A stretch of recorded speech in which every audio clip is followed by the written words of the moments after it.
ICC champions ট্রফির সূচি এখনও আনুষ্ঠানিকভাবে ঘোষণা করেনি আইসিসি। তবে ফেব্রুয়ারির 19 তারিখে শুরু হতে যাওয়া হাইব্রিড মডেলের সেই টুর্নামেন্টের দল আজই ঘোষণা করে দিয়েছে England. England and Wales cricket board ঘোষিত 15 সদস্যের দলের চোটের কারণে বিবেচিত হননি ইংল্যান্ডের টেস্ট অধিনায়ক বেন স্টোকস। তবে 2023 ওয়ানডে বিশ্বকাপের পর প্রথম 50 ওভারের দলে সুযোগ পেয়েছেন সাবেক অধিনায়ক জো রুট। শুধু চ্যাম্পিয়ন্স ট্রফি নয়, পাকিস্তানে ও একটি নিরপেক্ষ দেশে অনুষ্ঠিত হতে যাওয়া টুর্নামেন্টের আগে ভারত সফরেও এই দলটি নিয়ে খেলবে ইংল্যান্ড।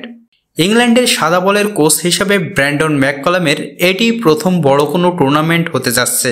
হ্যামস্ট্রিংয়ের চোটে ভোগা ডারহাম অলরাউন্ডার বেন স্টোকস পুনর্বাসন প্রক্রিয়ার মধ্যে থাকায় তাকে বিবেচনা করা হয়নি বলে জানিয়েছেন ইসিবি। নিউজিল্যান্ড সিরিজে চোটে পড়ায় দ্বিতীয় ইনিংসে ব্যাট করতে পারেনি স্টোকস। ইংল্যান্ড ওই ম্যাচটি হেরে যায় 423 রানে।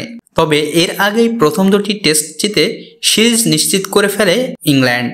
সাবেক অধিনায়ক রুট ইংল্যান্ডের বিশ্বকাপ বিপর্যয়ের পর বাদ পড়েন ওয়ানডে দল থেকেও।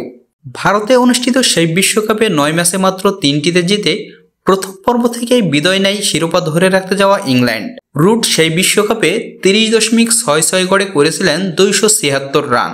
2023 সালের পর একটি ওয়ানডেও না খেলা জস বাটলার ইংল্যান্ডের অধিনায়ক হিসেবেই ফিরছেন 50 ওভারের ক্রিকেটে।